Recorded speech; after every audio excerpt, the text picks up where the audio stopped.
سلام، اینجا کامپیوتر همتاست. منم فرزینم. با توجه به افزایش شدید قیمت‌ها شاید براتون سوال باشه کیس گیمینگ ارزش خرید داره یا نه، اونم کار کردهش و نگرانی‌هایی که هنگام خرید برای ما همه پیش اومده.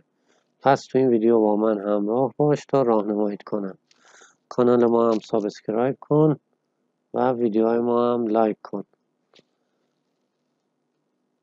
اگر تصمیم خرید کیس دست 2 گیمینگ داری، حتما به کارشناسای این کار کیس رو نشون بده تا تست سلامتش رو برات انجام بدن.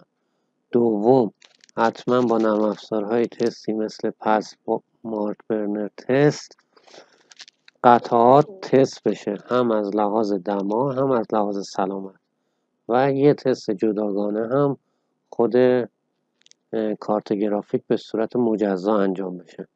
دما عامل بسیار مهمیه که باید در کارت گرافیک و پردازنده به طور کامل تست بشه. حداقل پیشنهاد ما 48 ساعت تست است که این تست رو میتونن کارشناسای که در این کار خبره هستن انجام بدن.